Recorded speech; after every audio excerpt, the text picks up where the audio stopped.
जय श्री राम। 22 जनवरी 2023 का यह दिन हर हिंदू सनातनी के लिए बहुत बड़े ऐतिहासिक दिन होने वाला है, क्योंकि दोस्तों इस दिन लगभग 500 सालों के बाद प्रभु श्री राम का नवनिर्मित मंदिर उनकी जन्मभूमि अयोध्या में बनकर तैयार हुआ है, जिसकी प्राण प्रतिष्ठा इस दिन को होने जा रही है। दोस्तों एक ऐसा पल जिसका इंतजार हर हिंदू को कई सालों से था, एक ऐसा लम्हा जिसे सच करने के लिए सैकड़ों हिंदुओं ने अपनी जान कुर्बान कर दी, एक ऐसा सपना जिसे सच करने के लिए हजारों हिंदुओं ने सड़क पर उतरकर आंदोलन किया, अदालत से लड़ाइयां लड़ी, लोगों ने पूरी जिंदगी इस मंदिर निर्माण के लिए लगा दी। तो दोस्तों आइए आज की इस वीडियो के अंदर हम प्रभु श्री राम के मंदिर निर्माण के विवादित इतिहास को समझने की कोशिश करते हैं।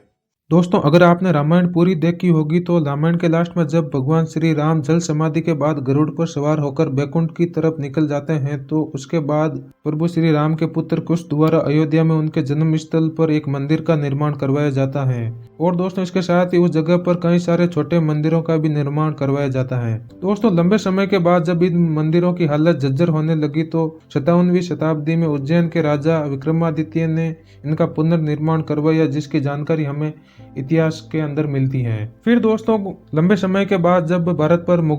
मुगल शासकों का आक्रमण हुआ तो 16वीं शताब्दी में मुगल शासक बाबर ने अयोध्या सहित पूरे भारत में हिंदू मंदिरों पर हमला कर वहां पर मस्जिदों का निर्माण करवाना शुरू कर दिया। दोस्तों बाबर ने अयोध्या में स्थित राम मंदिर को तोड़वाकर वहां पर एक मस्जिद का निर्माण करवाया, जिसका नाम बाबरी मस्जिद रख दिया गया। दोस्तों इस चीज की जानकारी हमें 1767 में लिखी गई लैटिन पुस्तक डिस्क्रिप्टियो इंडिया में मिलती है। मुगलों के शासनकाल में मंदिरों की स्थितियां ज्यादा खराब होती चली गई, क्योंकि बाबर के बाद मुगल शासक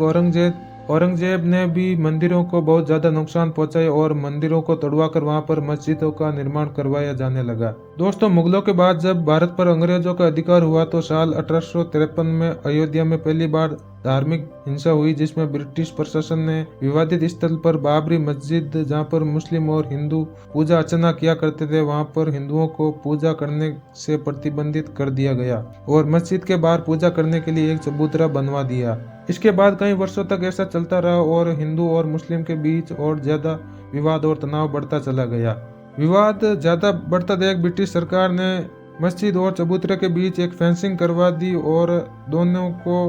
अलग अलग हिस्सों में बांट दिया, जिससे यह मामला कई सालों तक शांत हो जाता है। फिर दोस्तों कई साल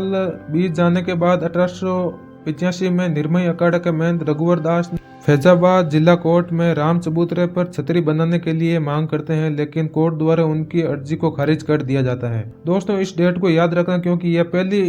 कानूनी लड़ाई थी जो मंदिर निर्माण के लिए लगाई गई थी। कोर्ट द्वारा दिए गए फैसले को लेकर हिंदू कम्युनिटी में एक बार फिर से रोष और हिंसा उत्पन्न हो जाती है और देश के अलग अलग जगहों पर धार्मिक हिंसा शुरू हो जाती है। इस हिंसा में अयोध्या में स्थित चबूतरे और मस्जिद के बीच स्थित फेंसिंग को तोड़ दिया जाता है और साथ ही मस्जिद को नुकसान पहुंचाया जाता है। ब्रिटिश सरकार ने फिर से चबूतरे और मस्जिद के बीच दीवार को बनवाया जाता है और एक नया कानून पास किया जाता है कि मस्जिद को केवल जुम्मे के नमाज के लिए ही खोला जाएगा। फिर ये रूल देश के आज़ाद होने तक चलता रहा और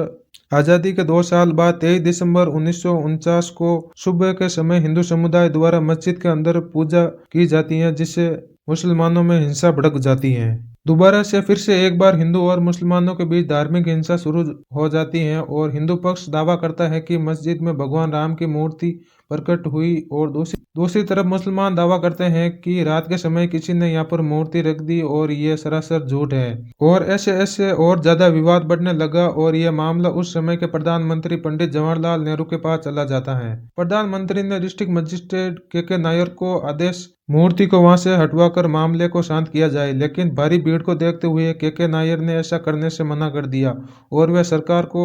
सलाह देते हैं कि मूर्ति को हटाने के बजाय वहां पर जालीनुमा एक गेट लगवा दिया जाए। दोस्तों प्रधानमंत्री को के नायर की बात, उनका सुझाव पसंद आया और उन्होंने उनका सुझाव मानकर